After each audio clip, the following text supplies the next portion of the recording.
Assalamualaikum warahmatullahi wabarakatuh. Perkenalkan, saya Syifa Astasia Utari, dosen di program studi Ilmu Komunikasi Konsentrasi Public Relations, Fakultas Ilmu Sosial dan Ilmu Politik, Universitas Muhammadiyah, Jakarta. Saat ini selain mengajar, saya juga diamanahi tugas tambahan sebagai Kepala Kantor Sekretariat Universitas di UMJ, membawahi bidang kehumasan, keprotokolan, dan multimedia. Bidang kerja ini sangat relevan dengan berbagai mata kuliah yang saya ampu seperti strategi dan taktik PR, PR campaign, digital PR, dan tentunya event management.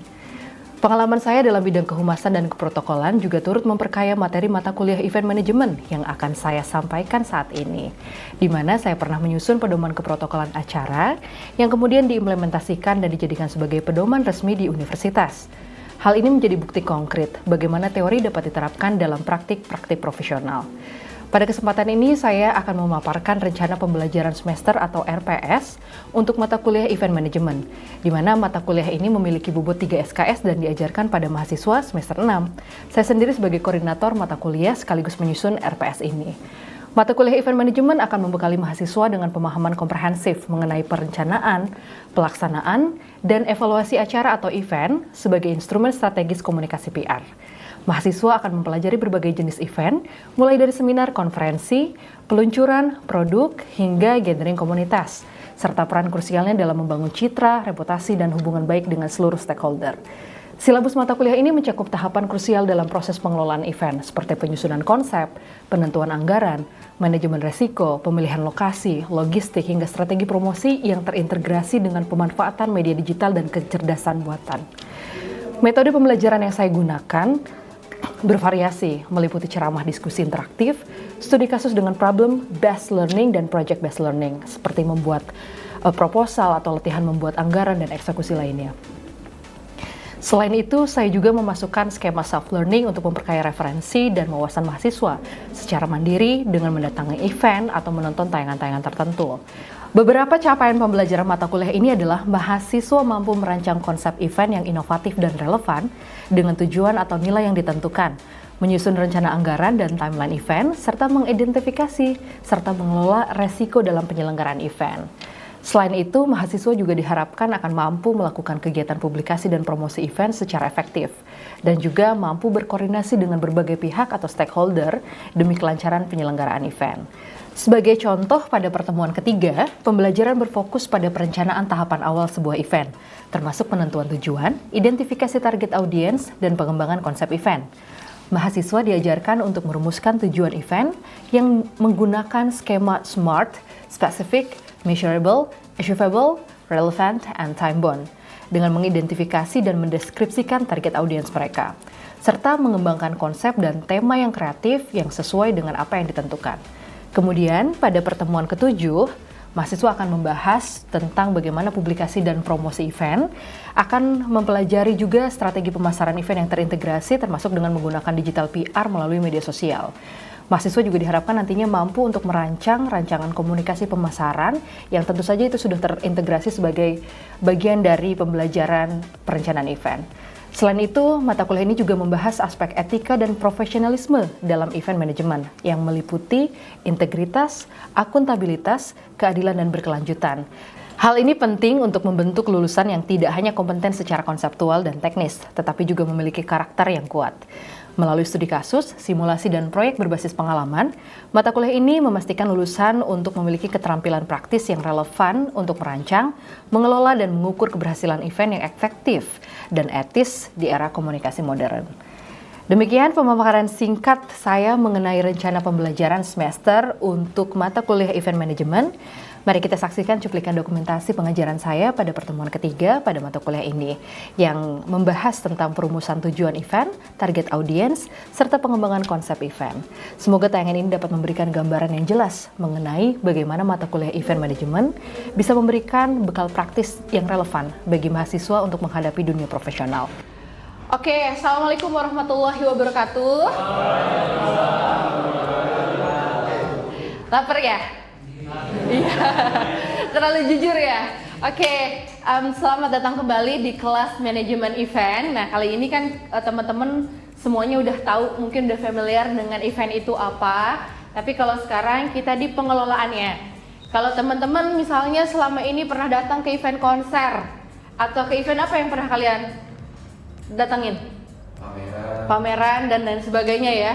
Nah, itu nanti kita akan bahas hari ini. Tapi sebelum kita memulai perkuliahan, kita akan bahas tentang apa itu pameran, gimana caranya arrange pameran dan lain sebagainya. Silahkan kita awali supaya kita berkah hari ini. Dimulai dengan membaca ayat pendek ya. Boleh dengan Al-Fatihah dan An-Nas ya. Silahkan dimulai, ada ketua kelasnya kan? Siapa? Kamu ketua kelasnya? Ya. Boleh. Boleh bareng-bareng ya.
Ya, oke. Jadi balik lagi ya, karena kalian kayaknya udah sering ikutan event-event. Tadi udah bilang siapa namanya? Valdi pernah ikut atau datang ke event apa? Pameran sih Bu. Pameran apa? Lebih ke kayak gambar gitu. Pameran gambar, jadi art exhibition Ya, gitu. kayak graffiti atau entah dia mau bubble. Oke.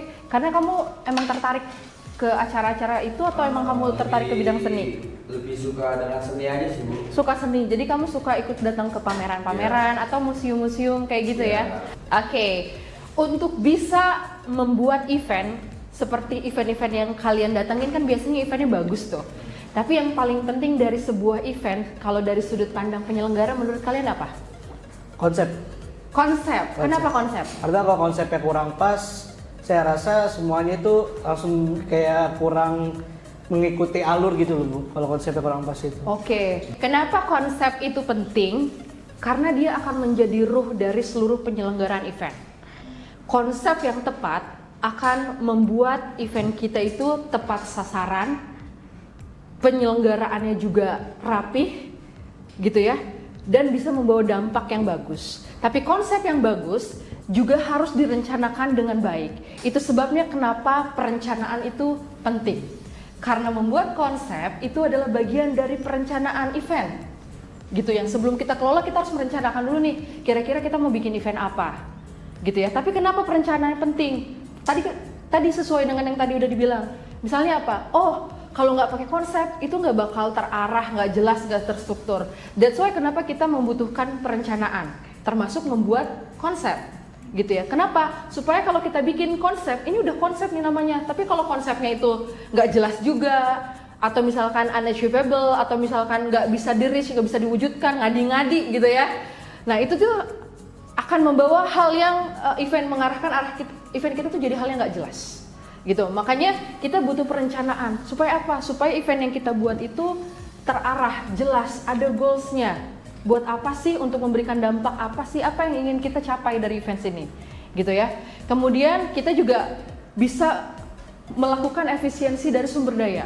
Artinya gini, bukan efisiensi mentang-mentang efisiensi kita SDM-nya cuma 2 biji gitu ya, 2 orang gitu kan ya. Eventnya skala nasional, tapi sumber dayanya yang jadi dokumentasi dan lain-lain orangnya sama gitu kan ya, itu juga salah sebenarnya kalau misalkan kayak gitu.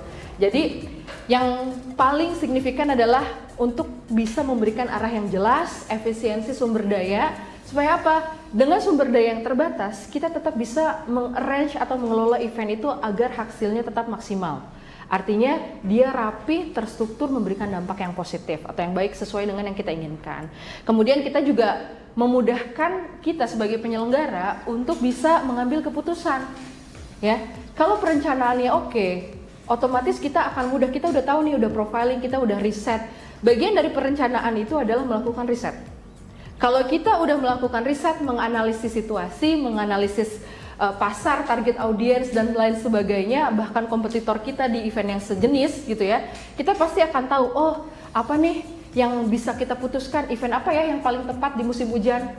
Event, kalau kita bikin event di musim hujan, kira-kira bagusnya indoor apa outdoor? Kenapa? Iya, karena kita sudah riset, kita udah tahu. Nah, bisa nggak kita tetap outdoor? Bisa. Tapi akan ada source, ada sumber daya yang besar yang lebih kita butuhkan lebih banyak. Kita harus pasang tenda, bisa kan? Tetap bisa. Kalian mau wedding, oh saya bikin wedding party, wedding impian, wedding dream kalian tuh kayak gimana outdoor, tapi kalian masalahnya di musim hujan. Bisa nggak? Ada kok orang-orang yang kekeh, misalkan ya, kita nggak tahu ada klien kita pengen misalkan bikin tetap event ada anniversary atau wedding atau apa tetap outdoor, tapi di musim hujan. Bisa kita siasati? Bisa. Tapi proses perencanaannya harus lebih matang. Gitu, artinya kita source-nya juga yang dibutuhkan lebih banyak. Makanya perencanaan itu penting, karena source ini harus kita upayakan agar bisa lebih efisien. Mau ditanyain? Masih jelas ya? Oke, masih jelas. Oke, dalam perencanaan event ada dua hal yang, bukan dua hal ya, ada salah satu hal yang paling krusial adalah adanya goals atau tujuan. Gitu ya. Misalnya kita bikin acara pameran buat apa sih? Kita bikin acara campaign buat apa sih? Kita UMJ mau bikin UMJ running. Buat apa sih? Harus ada goalsnya, harus ada tujuan yang disasar. Supaya apa? Supaya kita nggak hanya buang-buang energi, nggak buang-buang uang, nggak buang-buang pikiran. Gitu ya. Tapi ada goals yang ingin kita capai, ada tujuan yang ingin kita capai. Nah, biasanya untuk mempermudah kita, dan ini semua skema SMART goals ini bisa dipakai dalam seluruh program komunikasi sebenarnya, tidak hanya di event management. Nah, SMART goals ini untuk memudahkan kita untuk merumuskan kira-kira goals yang ingin kita capai itu sebenarnya apa sih? Kita formulasikan dan kita tuangkan dalam tulisan supaya kita tuh bisa tahu apa yang harus kita capai. Gimana cara mencapainya? Gitu kan ya, karena strateginya itu sendiri adalah event. Nah, SMART, ada yang pernah dengar sebelumnya? SMART goals, skema SMART goals? Belum sama sekali. Di mata kuliah pengantar komunikasi? Belum juga? Oke. Ya nggak apa-apa ya, perkenalan lah sama SMART goals. Oke, yang pertama S, ini jadi singkatan ya. Yang pertama spesifik. Ya. Jadi kalau spesifik ini artinya kalau kita bikin event, tahu kan spesifik apa? Spesifik rinci, spesifik, yang something goals yang dia tuh lebih detail yang bisa kita capai. Artinya kita tuh harus jelas, spesifik, ya kan? Harus jelas dan spesifik, rinci yang ingin kita capai itu sebenarnya apa?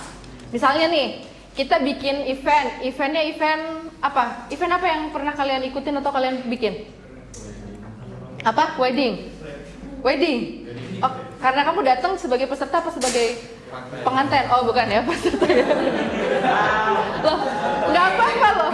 Kan banyak loh teman-teman mahasiswa itu mereka sudah menikah dan mereka tetap semangat untuk tetap kuliah tuh banyak banget dan nggak masalah menurut saya selama balance. Ya, spesifik wedding ya. Oke, menurut kamu secara spesifik tujuannya apa? Mungkin lebih struktur tuh lebih tersusun, mungkin lebih jelas gitu Bu. Oke. Biar jadi lebih rapi ya acaranya ya. Lebih rapi jadi secara lagi. spesifik, nggak sekedar ya mau bikin apa, event wedding untuk apa, untuk membahagiakan pengantin, kan nggak terlalu spesifik ya. Betul. Oke. Artinya gini.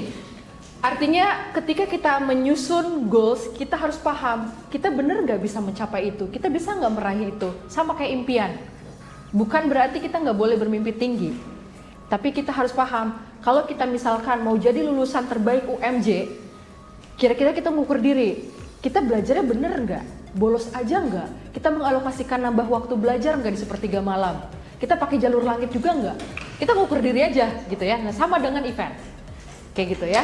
Relevan ini artinya dia tuh sinkron, sejalan dengan biasanya visi misi penyelenggara atau organisasi atau korporat yang menyelenggarakan eventnya, gitu kan ya. Kayak di UMJ, kita bikin kayak kemarin saya bikin event dengan tim, saya bikin kerjasama dengan Mahaka Group, dengan Republika, Media Republika, mereka mau buat sosialisasi dakwah melalui AI, ya kan? Nah, kenapa saya rasa itu relevan? Karena kita adalah universitas yang bernafaskan Islam, dan ketika ada mitra yang mereka itu menunjukkan melek terhadap teknologi, ini kan bentuk adaptasi kita terhadap teknologi, dan dia mau mengencourage mau mempermudah orang-orang untuk mengakses informasi tentang keagamaan. Artinya kan mereka melakukan dakwah juga, cuma dalam bentuk AI, gitu. Artinya kan itu relevan dengan universitas kita, dengan value dan nilai-nilai dari universitas kita. Makanya kita bisa melakukan event dan menyelenggarakan event tersebut. Artinya harus relevan dengan goals, dengan nilai-nilai yang ada, gitu ya, dari penyelenggara atau dari organisasi penyelenggara. Time bound ini adalah batasan waktu, teman-teman. Kalau kalian pernah dengar, batasan waktu ini biasanya adalah untuk memberikan deadline, batasan. Kira-kira kita tuh kalau bikin event ini diselenggarakannya berapa lama? Perencanaannya berapa lama, eksekusinya berapa lama, evaluasinya berapa lama. Biar apa? Biar kita tuh kalau ada, kayak kalian deh, kalau kalian masang deadline, saya deadline nikah. Oh enggak ya, nggak bisa ya, susah ya. Itu mah harus lobbynya ke Allah ya. Susah, agak susah ya. Nah, misalnya nih, kalian ada deadline ikutan lomba tertentu. Oh ternyata deadline-nya itu ada di bulan depan, 1 Agustus. Artinya kita jadi tahu apa step by step yang harus kita lakukan per day, per week-nya. Sampai akhirnya kita bisa mengumpulkan karya di tanggal tersebut. Nah, time bound ini butuh untuk supaya kita bisa melakukan seluruh aktivitas perencanaan, persiapan, dan eksekusinya itu tuh sampai benar-benar rinci, benar-benar terstruktur dan sesuai dengan target di setiap harinya. Gitu ya. Jadi time bound itu mendisiplinkan kita sih sebenarnya untuk bisa mencapai goals kita, target kita minggu ini selesai konsep ya, minggu depan kita turun ke rundown ya, minggu depannya lagi kita langsung sponsorship, dalam 1 minggu kita udah dapat 3M misalnya. Itu kan ada batasan waktunya, jadi membuat kita disiplin biasanya ya. Oke, sampai sini jelas? Nah, ini contoh dari SMART goals misalnya, karena kita semua dari bidang komunikasi gitu ya, misalkan gini, meningkatkan kesadaran tentang isu tertentu, bahaya merokok, misalkan bahaya pinjol, atau apapun lah yang kalian, isu-isu yang kalian lagi familiar sama kalian, sebesar 20% di kalangan mahasiswa UMJ. Ya, jadi 20% awareness-nya sebelum dilakukan acara nih, atau misalkan tadi ya UMJ-ran, meningkatkan kesadaran tentang kesehatan tubuh atau manfaat berlari gitu kan ya, sebesar 20% di kalangan mahasiswa UMJ. Kenapa? Karena ternyata setelah disurvei di riset awal, mahasiswa UMJ itu mageran, ya kan? Pada mager, mereka tuh nggak ada rebahan is life gitu kan ya, rebahan is life. Jadi mereka bahkan nggak tahu kalau lari itu tuh bisa meningkatkan kesehatan, kualitas hidup, dan stamina loh. Bahkan nggak ada yang tahu tentang itu. Nah, kita berharap dengan adanya event ini, kita bisa meningkatkan kesadaran mahasiswa UMJ sebesar 20%. Misalnya sebelum acara, dari 1.000 mahasiswa UMJ, nggak ada yang tahu kalau lari itu bisa meningkatkan kebugaran. Setelah ada event ini, minimal ya 200 orang tahulah kalau lari itu bisa meningkatkan kualitas hidup dan stamina dan kebugaran gitu ya. Ini mahasiswa UMJ dalam kurun waktu 3 bulan. Biasanya harus ada time bound yang tadi. Biar apa? Biar kita bisa mengukur berapa lama sih goals kita ini bisa tercapai gitu kan ya. Nah, dibuktikan dengan peningkatan interaksi di media sosial dan partisipasi dalam event peluncuran baru. Ini biasanya ada target ya. Kalau misalkan kita bikin event, target audiensnya berapa? 1.000 misalkan, 500. Tapi dari mana target audiensnya? Kenapa segitu ya? Oke, yang gak kalah penting dalam perencanaan event adalah penentuan target audiens ya. Jadi kita harus tahu siapa yang jadi target audiens kita, biar nyambung gitu. Eventnya misalkan acara dakwah, ya kan? Yang diundang adalah anak-anak yang doyan ajojing, kan nggak nyambung, ya kan? Kan nggak nyambung. Artinya harus ada kesesuaian antara siapa nanti yang jadi peserta. Agar apa? Agar kebermanfaatan dari event itu bisa lebih optimal gitu ya. Target audiens ini bisa kita bedakan secara demografi, psikografis, dan perilaku. Saya rasa kalian harusnya sudah familiar ya dengan pembagian ini. Jadi kita lihat dari usianya, jenis kelaminnya, pendapatan. Kenapa? Karena waktu kita bikin event, ini akan menentukan nih demografi secara usia, jenis kelamin, dan pendapatan segala macam. Kenapa? Misalkan kita bikin konsernya harganya 30 juta. Target audiensnya mahasiswa. Apakah ada yang ikutan? Ada, sometimes. Tapi kalau kita menyasarnya adalah 10.000 mahasiswa di Tangsel, apakah memungkinkan? Ya kan? Artinya kita kan harus riset dulu secara demografis, terus psikografisnya. Kita bikin konsernya musik, tapi ternyata mahasiswa UMJ itu sukanya adalah acara-acara pengajian. Loh, itu kan berdasarkan pada minat, nilai, dan gaya hidup. Ini psikografis. Bisa jadi gini, pengajian pun pengajian yang kayak gimana? Yang serius, atau ustadz-ustadz yang lucu, yang kocak, tapi tetap menyampaikan nilai-nilai yang sangat berfaedah. Ya kan beda juga, gitu kan ya. Jadi harus kita profiling, termasuk dengan perilakunya. Bagaimana mereka, pola perilaku konsumsi mereka, konsumsi terhadap informasi. Jadi mereka tuh kira-kira mengakses informasi itu dari mana sih? Dari flyer-flyer yang terbuka atau yang dicetak, atau mereka melalui media sosial. Buat apa? Karena kalau kita bikin event, kita publikasinya bisa tahu lewat channel apa, kemana. Karena kita udah tahu target audiensnya siapa, gitu ya. Misalnya gini, kita bikin event ini target audiensnya adalah mahasiswa. Itu pasti cara kita menyampaikan informasi tentang event ini beda kalau kita bikin event untuk pensiunan atau untuk orang-orang tua. Ya kan? Bahkan platform medianya pun akan beda. Nah, that's why kenapa target audience, menentukan target audience ini sangat penting. Ya. Nah ini banyak cara lah ya, dari mulai survei, kita observasi, cari-cari analisis segala macam, menganalisis bagaimana, intinya kita memprofiling supaya kita tahu sedetail mungkin siapa target audiens kita, ya. Selanjutnya konsep event. Nih konsep event ini yang tadi udah di-mention, konsep itu sangat penting. Tapi kalau sekedar konsep tanpa diturunkan ke something yang lebih realistis, lebih konkret gitu kan ya, dalam bentuk tema, nuansa, gaya, sampai kita cari ini daya tariknya apa sih event yang mau kita buat, itu sama aja nonsense sebenarnya. Maka konsep sekedar pikiran gagasan tanpa dituangkan dalam konsep yang lebih rinci itu akan sulit untuk kita selenggarakan. Ya, sampai sini. Nah, ini proses pengembangan konsep. Mulai dari brainstorming, kita cari-cari, kita samakan, satukan persepsi dengan tim kita dan lain sebagainya. Kita riset, event apa sih yang paling disukain, event apa sih yang paling diminati gitu ya, event apa yang paling bermanfaat, yang paling relevan dengan organisasi dan lain segala macam. Kita evaluasi, kemudian ya udah kita turunkan dalam sebuah proposal. Biasanya kayak gitu. Ya. Sampai sini jelas?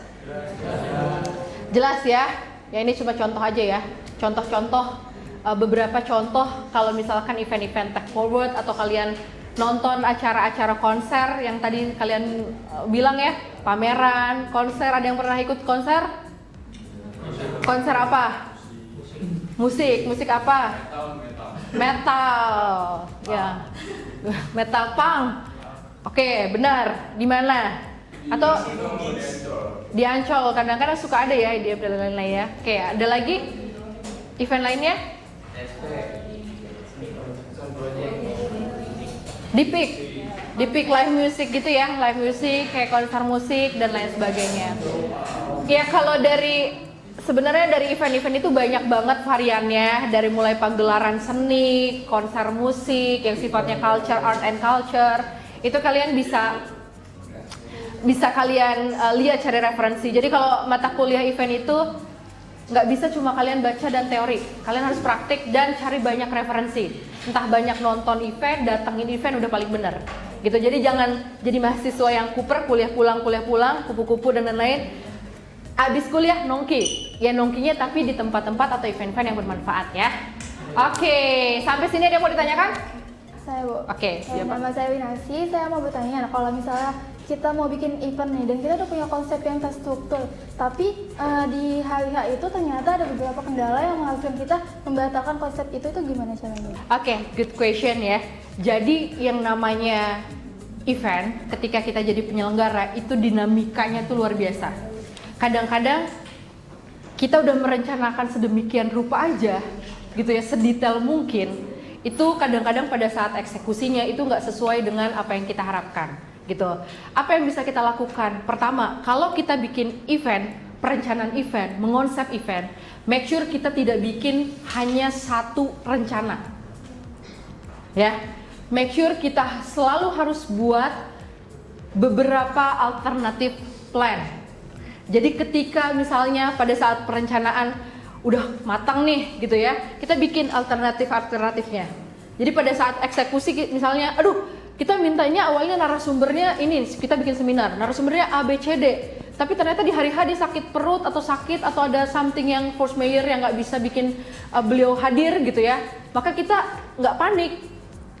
Kita nggak akan panik ketika kita sudah punya plan B, C, D, E, F. Artinya apa? Kita langsung tahu apa yang harus kita lakukan.